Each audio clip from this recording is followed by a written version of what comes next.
अब एक क्वेश्चन लेते हैं, prove that the lengths of two tangents drawn from an external point to a circle are equal. देखो इसका मतलब है कि ये एक सर्कल आपके पास है, इसका सेंटर O मान लेते हैं। The lengths of two tangent, यहां से एक टेंजेंट ड्रॉ कर दिया यहाँ पे इस तरह से, और दूसरा टेंजेंट हमने यहाँ पे ड्रॉ किया। टेंजेंट किसको कहते हैं? जो सर्कल को किसी एक पॉइंट पर टच करता है। तो इसका नाम हमने O रख दिया, इसका नाम A, और ये B और ये P। ठीक है। Drawn from an external point of circle are equal, मतलब हमें ये प्रूव करना है कि ये PA और PB आपस में इक्वल है। तो सबसे पहले गिवन लिखना पड़ेगा हमें। तो गिवन, ठीक है, दो टेंजेंट्स है, तो PA और PB are two tangents. PA and PB are two tangents on a circle with center O, जिसका सेंटर क्या है? O है। अब हमें प्रूव क्या करना है? तो लिखते हैं टू प्रूव क्या करना है कि AP इज इक्वल टू, ठीक है, BP। तो इसके लिए सबसे पहले हमें कंस्ट्रक्शन करना पड़ेगा। कंस्ट्रक्शन क्या करते हैं बच्चा? यहां से एक परपेंडिकुलर ऐसे ड्रॉ कर देते हैं, ठीक है, वो रेडियस ड्रॉ करेंगे तो वो परपेंडिकुलर ही हो जाएगा। यहां से भी एक परपेंडिकुलर ड्रॉ कर देते हैं, ठीक है, और इसके बाद इसको यहां से यहां तक मिला देते हैं, ठीक है, इसको यहां से यहां क्या कर देते हैं? मिला देते हैं। तो कैसे लिखेंगे? ज्वाइन या ड्रॉ परपेंडिकुलर, ऐसा भी लिख सकते हैं। ज्वाइन OA, ठीक है, OB, और जब ज्वाइन करेंगे तो वो परपेंडिकुलर हो जाएगा, एंड OP। ठीक है।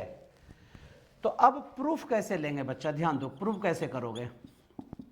तो in triangle OAP, right angle triangle है, देखो OAP, in triangle OAP and triangle OBP।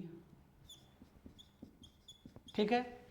अब हमें क्या करेंगे? इन दोनों को कॉन्ग्रुएंसी प्रूव कर देंगे। तो ये एंगल और ये एंगल आपस में इक्वल है 90 डिग्री, तो इसका नाम कैसे लिखेंगे? बोलो, angle of OAP is equal to angle of OBP 90 degree. ठीक है। क्यों? क्योंकि जब भी कोई भी रेडियस टेंजेंट के कांटेक्ट पॉइंट पर मिलता है तो वो परपेंडिकुलर होता है। तो यहाँ पे लैंग्वेज में लिख देना है, ठीक है, कि when joined O and A at the point of contact then it is the perpendicular। ठीक है। अब देखो ये दोनों 90 डिग्री हो गया। अब OP और OP क्या है? कॉमन है। OP is equal to OP common. अब इसके बाद देखो ये OP कॉमन हो गया, ये और OA और OB जो है रेडियस है, और ये दोनों आपस में इक्वल हैं।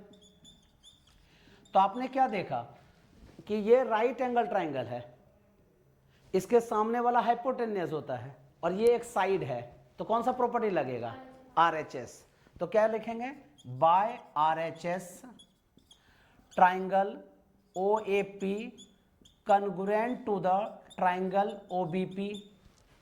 ठीक है। जब दोनों ट्राइंगल आपस में कॉन्ग्रुएंट हो गए तब क्या लिखेंगे? OAP is equal to BP। क्यों इक्वल होगा बताओ? उसको क्या बोलते हैं? CPCT, corresponding part of congruent triangles. ठीक है। इसकी वजह से AP और BP प्रूव। यहां लिखने के बाद जानते हो फिर क्या लिखना बच्चा? पता है? Hence proved. अब तुम्हारे नंबर कहीं भी कटेंगे नहीं, फुल मार्क्स आ जाएंगे इससे।